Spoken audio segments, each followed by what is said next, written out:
Today we have a hand featuring two of my favorite poker video bloggers. We have Rampage Poker filming the content, getting in there battling, and he is facing off against Mariano. Good, strong, loose aggressive, crusher. Let's get right to the action. As the session is winding down, we enter the last significant hand of the night, and it's just complete fireworks. So let's get into it. I pick up Pocket Jacks once again. You know how well Pocket Jacks did last time. I'm on the button with the $50 shuttle on, and the low jack raises to $150. I decide to 3-bet him in position to $500, and guess what? Our good old friend Mariano, once again, he decides to 4-bet to $2,000. Worth noting, Rampage is in position, and Mariano cold 4-bet. Now, look, I know Mariano gets in there and he battles. I don't know if he's insane when it comes to cold 4-betting out of position, but I gotta presume he's gonna be playing good, strong, reasonable poker. So let's keep that in mind going forward. Also, Mariano has something like $40-something thousand in front of him. So we're playing super duper deep stacked. Action folds to me, this is a pretty damn big 4-bet, but we're also playing extremely deep stacked against him. He's got about 40,000 in front of him. I have more, and last time I played Pocket Jacks, it didn't go great, but this time I'm in position, so why not just battle again? You definitely have to call with all pairs in your range in this scenario because you have to put in 1,500 to try to win 4,000 and change, plus you have gigantic implied odds. If you happen to make a set, you're highly likely to get paid from in position against a loose aggressive player. And, you know, every once in a while, even an overpair is pretty good. So let's spin the wheel and try to flop a set. We're going to go to a flop when I make the call of 10-6 deuce. Pretty dry, disconnected, and an overall safe flop for Pocket Jacks, but you know Mariano, he doesn't care. He decides to put in a bet of $1,200. For $1,200, as played with jacks with my overpair, nothing to do besides make the call and see a turn. It is worth noting, as your opponent bets smaller and smaller, you should be more inclined to raise with your hands that are almost always good but vulnerable. Now, this is a difficult spot because Mariano could easily have aces, kings, queens, and tens, right? And for all I know, maybe he gets well out of line with pocket sixes sometimes. Who knows? So this is not a spot to raise, but if perhaps we were out of position and perhaps if you bet a little bit smaller, maybe you do want to go ahead and put in a raise with this hand that is almost always good, but super duper vulnerable. But in this spot, in position, for 1,200, calling is definitely the right play. Turn comes the 3 of diamonds. It's a complete brick. It's not even notable to say 4-5 is a straight here, so, you know, whatever. Anyways, he decides to fire out again, but this time he decides to bet big. And when I mean big, it's $8,500, about 120% pot bet. All right. Assuming Mariano's good, what should he have in this scenario? I think most people in this spot, when they overbet, are usually going to have aces, kings, queens, or a draw. Now, the question becomes, how many draws are actually in your opponent's range? Are they going to have hands like ace-5 and ace-4 suited? Those are very logical draws to bet because they have a bunch of clean outs, right? Will they bet stuff like king-queen? Some people will, some people won't. Will they bet ace-queen? Some people will, some people won't. Typically, people will bet hands like king-queen, but not ace-queen and ace-king all that often because those hands can somewhat reasonably check and try to see a showdown and win some portion of the time. But as your opponent is more loose and more aggressive and more battly, they're going to be tilted more and more towards bluffs. Because you have to realize, in terms of actual value hands in the opponent's range, they only have 6 combinations of aces, kings, and queens, and then only 3 of pocket tens, which they may not even overbet. Although, on this board, some people will just overbet with a hand like sets and just try to load the money in.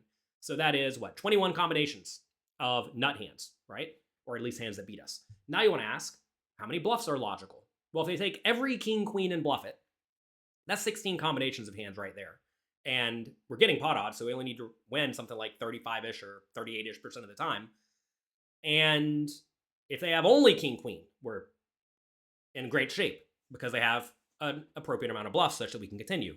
What if they bluff with ace-5 suited and ace-4 suited? Well, add 8 more, right? What if they happen to bet with ace-queen? What if they're a little bit loose and aggressive and they have ace-9 offsuit for fun, right? So this is a spot where when we lose to relatively few value combinations, and there are a lot of bluffs available, even facing the overbet, we just cannot fold, assuming your opponent will overbet with a large chunk of bluffs. If your opponent will only overbet with the nuts, well, then this starts to become kind of close to a fold because what are the nuts here? It's basically hands that beat us, except for ace 10. And against that range, we have to be way more cautious. But given Mariano gets in there and he is not willing to battle, we absolutely cannot fold. I would say that's sizable. Already feeling pretty unhappy and uncomfortable with the situation. He's obviously very capable of having lots of bluffs here, but also he's very capable of having all of the hands that beat us, like queens, kings, aces, all very likely, as he did cold 4-bet us out of position. So, yeah, not feeling comfortable, but I know he's capable of making big bluffs. I just have to pray and hold here, so I make the call for 8,500, which may or may not be incorrect in hindsight, but here we are to the river. Also worth noting, some people will just rip it all in for another 20-something thousand in this spot, thinking, well, I probably have the best hand and I don't want to get outdrawn. But that would be a blunder, because whenever you jam here, what's going to call you? Well, all the hands that beat you, and you're almost dead against all the hands that beat you, and all the hands that are going to fold are drawing relatively thin. So on the turn, calling is by far the only play that makes sense. Unless your opponent's a super nit, in which case you could fold. That would be disrespectful to call Mariano a super nit, though. And it is a board pairing 3. Nice, River. And you know what makes me more uncomfortable than an $8,500 bet? It's him announcing all in. Yeah, that's not a small all in at that. I ask for a count, and I am once again in a miserable spot against Mariano with these pocket jacks. What the hell is going on? The dealer counts it out, and the total amount is $29,055. All right. Facing a $29,055 all-in, something like 1.4x pot. I want you to take a second and think about what you would do in this scenario. Be honest. I want you to write in the comment section below, not if you would call or fold with jacks, but I want to know what is the worst hand you would call with in this scenario. Maybe it's better than jacks, maybe it's worse than jacks. I don't know. You tell me. Take a second and think about it and write what you would do in the comment section below. I think in this situation, jacks is going to be a reasonable call if you think your opponent is actually loose and aggressive and will bluff with hands like king queen, queen jack, ace 5, and ace 4, because there are just lots and lots and lots of combinations of those, and there's relatively few combinations of value hands. Simple as that. Would I call with a 10? The problem is a 10 now loses to jacks as well. You may ask, would the opponent actually play a hand like queens or jacks this way? And I think they probably would if they're loose, aggressive, and battly. I don't know why they wouldn't. So if your opponent is willing to play those hands in this manner, I think jacks is definitely going to be a call. If you think jacks is close, worth noting, you would rather not have a club in your hand. Because when you have a club in your hand, you block some logical bluffs like ace jack of clubs, king jack of clubs, queen jack of clubs, jack 9 of clubs, jack 8 of clubs, right? And the fact that you block those is actually bad because that takes away some of the potential bluffs your opponent could have. So if you come to the conclusion that jacks is borderline, you would rather fold this one and call when you do not have the club. If you come to the realization that like king 10 is the break-even hand or ace 10 is a break-even hand, you'd rather call without the ace of clubs or the king of clubs. So in this scenario, if it is close, maybe it's tilted towards a fold, but I don't think you can fold jacks in this spot, especially if your opponent may even go for really thin value with a hand like ace 10, which might be too thin. And also if your opponent will use a lot of logical bluffs. Also note, 8-7 missed, 9-7 missed, 9-8 missed, right? Maybe he's putting in the cold 4-bet with those, which is actually not that bad of a strategy playing super deep. So given there's just loads and loads and loads of logical bluffs, I think we have a pretty reasonable call. Let's see what Rampage does. What to do. I cover him, so all of that amount is in there. That is all in play. And if I call, I would, 29,000 is up for grabs, essentially. All the things are going through my mind are that he's only repping aces and maybe kings here in this spot. Of course, he can have queens that goes for really thin value, but with this line, he's mainly just repping aces, and that's almost it. And of Definitely worth noting, I do think if your opponent is capable of bluffing stuff like king, queen, and 9-8, they have to be capable of value betting kind of thin as well. Otherwise, your life's just super easy and you have easy calls all the time, right?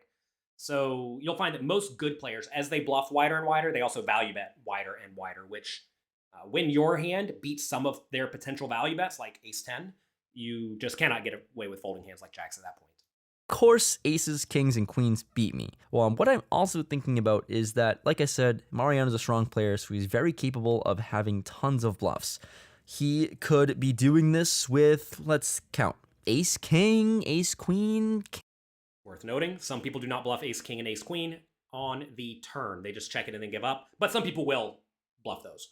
Typically, people start bluffing their worst overcards first, like queen, jack, and king, jack. Obviously, we block those. And then they do king, queen, and then they would do ace, jack, and then they would do ace, queen. So you're not necessarily going to have everyone bluffing those hands every time. King, queen, missed club draws that probably wouldn't want to barrel this big on the turn, so that's discounted. I think Mariano's also a savage enough to maybe turn a 10x holding into a bluff, knowing that his top pair isn't good and he blocks some sets. That would be quite savage. I don't know, but... By the way, which hand is best to turn into a bluff here? If you had a 10, what kicker do you want to have with the 10? Not that you would have it. In this spot, you'd rather have the 10-2, because 10-2 blocks full houses from Rampage's range. Be pretty nice to have the 10-2, huh? And that probably would actually be a pretty good bluff. 6-2 would definitely be a bluff, because it blocks those two sets. I think about this for a while, and I think I'm pretty indifferent whether I want to call or not. And when I'm feeling this way, and against a very capable opponent, I always just lean towards a call, so... That's actually a pretty good thing to do. I know a lot of people in most games, if they don't know what to do in spots like this, they just err towards folding. And that's what you should do against most weak, tight, straightforward players who just don't bluff and who especially do not overbet on the turn and the river as a bluff. But as your opponent is stronger, more creative, more battly, you should be erring towards calling, if anything. Another thing to consider here is that if you do actually think a hand like Jacks is close, consider your two cards, right? And right here, you don't want to have the club. So if you do have the club, you should err towards folding if you do actually think it's close to break even with a hand specifically like Jacks, because now there's fewer combinations of bluffs available. You know, if I call, it's an $80,000 pot, and that would be good content. Maybe not good for my wallet, but it's what I do. It's going to be an insane freaking pot regardless, so I toss in the call. You think he's good? We'll see. Hopefully, show me something that loses to Jacks. He has ace-queen offsuit. Oh my god, I win a monster pot. Holy...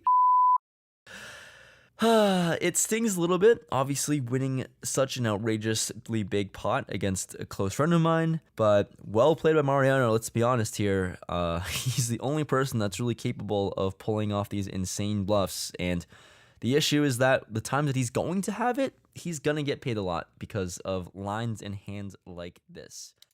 That's for sure. Whenever your opponent is loose, aggressive, and battling, and they make a good hand, they get paid a ton, and when they have nothing and you are willing to call down, well, they're probably going to lose a ton. Fun hand. Thanks to both of these epic video bloggers, Rampage and Mariano, for making this content and letting me use it. That's going to be it for today. If you enjoyed today's video, click the like and subscribe button below. Also click the notification bell. Also check out those two video bloggers' channels. We'll have links below to their content as well. Good luck in your games. Have fun. And when you hero call, I hope you win.